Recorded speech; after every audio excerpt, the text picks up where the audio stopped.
Hi hello నమస్తే welcome to BBR TV official మిత్రులారా. నేను మీ బీబీఆర్ రావుని. ఈరోజు నుంచి 10వ తరగతి పరీక్షలు మొదలవుతున్నాయి. సో సమయానికి చేరుకోండి. ఎవరు ఆందోళన పడకండి. మీరు చదువుకున్నవి ఒక్కోసారి రాకపోవచ్చు పరీక్షల్లో. అంత మాత్రం చేత అదేదో పెద్ద బూచిగా తీసుకోవాల్సిన అవసరం ఏం లేదు.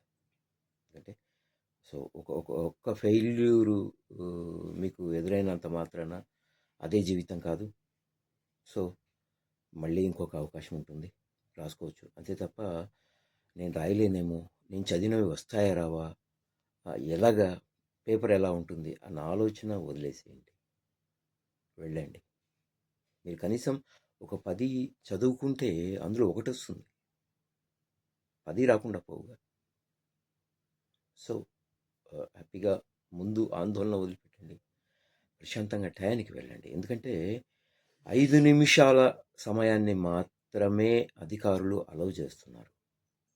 సో 5 నిమిషాలు దాటిన తర్వాత స్ట్రిక్ట్గా అలౌ చేయమని చెప్తున్నారు కాబట్టి ముందే టెన్షన్ పడిపోయి ఆ టయానికి వెళ్తామో లేదో అనుకొని ఇవన్నీ చేయకండి. అలాగే నేను మిగతా వాళ్ళందరూ కూడా చెప్తున్నాను, దయచేసి ఎవరైనా ఈ ఎగ్జామ్స్ టైంలో ఎవరైనా పిల్లలు లిఫ్ట్ అడిగితే ఇవ్వండి, ఖచ్చితంగా ఇవ్వండి. వాళ్ళ ఒక్కోసారి కొంతమంది కన్ఫ్యూజన్లో సెంటర్ తెలుసుకోలేకపోతారు. చాలామందిని మనం చూస్తూ ఉంటాం.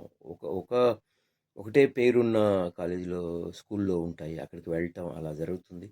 సో ఎవరైనా తెలిసిన వాళ్ళు అలాగా ఎవరైనా కన్ఫ్యూజన్లో ఉంటే తీసుకెళ్ళండి, అక్కడ డ్రాప్ చేయండి, పర్వాలేదు. మీరు వెళ్తున్న ఆఫీస్కి ఫోన్ చేయండి, 5 నిమిషాలు లేట్గా వస్తానండి, ఇలా పని ఉందని చెప్పండి, ఎవరు ఏమీ అన్నారు. సో డ్రాప్ చేయండి. అలాగే పిల్లలు హాల్ టికెట్ చూపిస్తే టీఎస్ఆర్టీసీ బస్సులో ఏ సెంటర్కైనా ఎక్కడికైనా ఉచితంగా ప్రయాణం. మిమ్మల్ని సెంటర్ దగ్గరికి వెళ్ళటానికైనా, ఎగ్జామ్ రాసిన తర్వాత సెంటర్ దగ్గర నుంచి మీరు ఇంటికి రావటానికైనా ఫ్రీ సర్వీస్ ఏపీఎస్ఆర్టీసీ ప్రొవైడ్ చేసింది. సో టెన్షన్ ఏం అవసరం లేదు. హ్యాపీగా కొంచెం ముందుగా బయలుదేరండి, ఒక హాఫ్ అన్ అవర్ 1 అవర్ ముందుగా బయలుదేరండి, బస్సులో ప్రశాంతంగా వెళ్ళండి హ్యాపీగా. సో సెంటర్కి చేరుకోండి.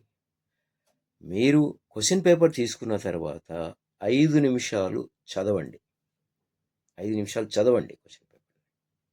మీకు తెలిసిన క్వశ్చన్లు చాలా ఉంటాయి, అవన్నీ ముందు మీరు గుర్తించండి, ముందు వాటికి జవాబు రాయండి. తర్వాత రానివి తర్వాత మీరు ఆలోచించి హ్యాపీగా రాయొచ్చు.